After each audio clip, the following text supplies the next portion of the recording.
Hi there. I've spoken to a few people today who tried to use a fear-based approach to get control over alcohol, and we were talking about why that doesn't work. And I thought it would be helpful to come on and do a quick recording about it, because I think most people, certainly when I was trying to get control over alcohol, this is one of the things that I tried myself, and I've spoken to a lot of other people that have tried the same thing. So I wanted to explain what I mean by a fear-based approach, why that doesn't work, and hopefully that will help you if you're feeling a bit stuck. So a fear-based approach for me, my definition is where we are trying to scare ourselves to either drink less or not drink at all. So it could be that you sit down and you go onto Google, or as one of my friends calls it, Dr. Google, and you look at all the things that could go wrong with your health if you drink alcohol, right? And you do that specifically to try and make you afraid of what the impact of alcohol will be if you carry on drinking. Or you could go to an AA meeting, and I just want to say that right now, if AA works for you, then, I'm absolutely delighted for you, and that's amazing. But there's a lot of people that it doesn't work. But if you go to an AA meeting, the reason why you hear a story about somebody that is in a really bad way is because we feel that that's going to help us remind us of all the things that can go wrong. And I'm not saying that it's wrong to be informed of how alcohol can affect your life, right? I believe that we should really see the substance for what it is, which is that, behind the glossy facade and the magic elixir marketing, it's actually a drug, right? And it is addictive. It's highly addictive. So it can be helpful to see it for what it is. It can be helpful to understand what impact it has on people's lives. But in my experience of coaching hundreds of people for years and years, purely on challenges with alcohol, then one of the things that I've realized is that approach doesn't work for most people. So let me give you a couple of examples.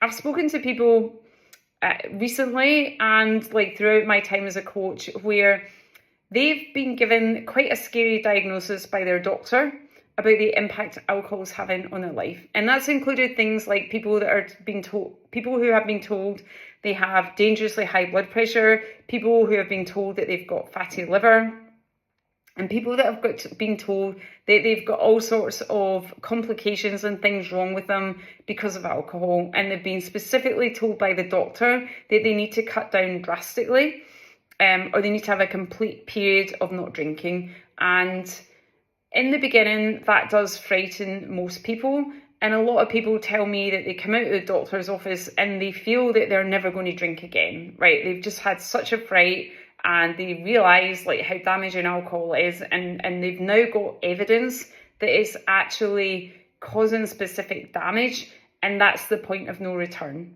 Now, unfortunately, it usually isn't as simple as that, because what happens for a lot of these people is that they can then, over a period of time, slip into a bit of complacency. So they might have got a real fright when the doctor told them that, but over time, that sort of fear, it reduces slightly. It can go away. It can just be something that somebody's aware of, and they can say to themselves, well, the doctor didn't say that I had to give up completely.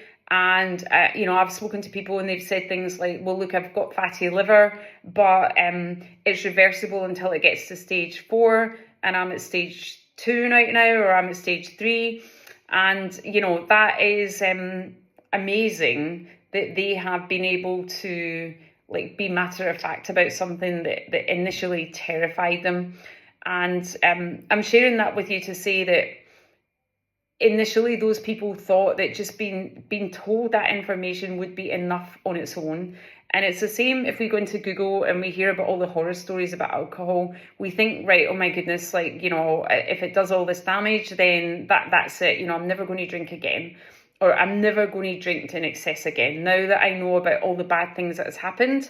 And it's a bit like waking up the next day and you've drank too much and you say to yourself, oh my goodness, or words to that effect, and you wake up and you say, I can't remember what I'd done last night, I can't remember what I said, did I get home okay? You know, have I got my bag? Have I got my phone? Like, who do I need to apologise to? And the amount of times I would wake up like that, and I would just be terrified about the danger that I'd put myself into. I'd be horrified at the fact that I couldn't remember parts of the night, and I would be so convinced that I was never going to do that again, right? And at the time, I genuinely meant it, and I really believed it, and I thought, there's no way I'm ever going to drink like that again. Unfortunately, after a period of time, alcohol creeps back in, right? And it creeps back in because it is an addictive substance, because of all the marketing and conditioning, and we can feel a bit of euphoria, like I've got away with it. And so there's all sorts of reasons why we can convince ourselves in that fear that that alone is enough, but it's actually not.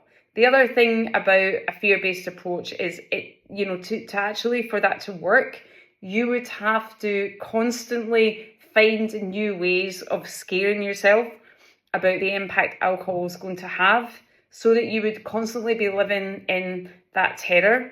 You would be living in a sort of fight or flight situation where you would always be afraid. You would always be on your guard. And that is no way to have a happy life.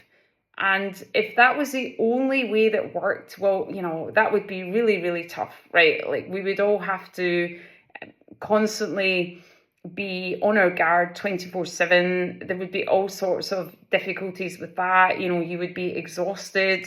You would be under a huge amount of stress. There would be loads of things that you wouldn't be able to do, and it just wouldn't work long term. So I'm sharing that with you to say that if you've had a fright about alcohol and you don't understand why you're still drinking, or if you've woken up the next day and you've been convinced that you're not going to drink again and you can't understand why you're still stuck, just know that the fear-based approach is not a long-term solution, and you wouldn't want it to be a long-term solution either, because whenever you use fear, you're trying to frighten yourself to not do something that you want to do, which is like you're using willpower. So you basically want to drink and you're trying to make yourself not drink. And for however long you are able to carry on with that, it's not going to feel good. And at some point, you're going to get exhausted, and your willpower is going to run out, or that fear is going to be replaced by complacency, and you're going to end up being stuck again. So just know that there is a better solution, and it doesn't mean that there's something wrong with you. It doesn't mean that you have some defective gene. It doesn't mean that you're never going to get control over alcohol. You just need to have a better solution. And what we need to look at is the different reasons why you're turning to alcohol in the first place. That's where the magic happens, when we start understanding that, because when we start understanding that, we can start understanding what we need to do to get fully in control. So I hope you find this helpful. And if you resonate with what I've said, please post some comments below. Please let me know if you've got any questions, and I'll see you in the next video. Thanks.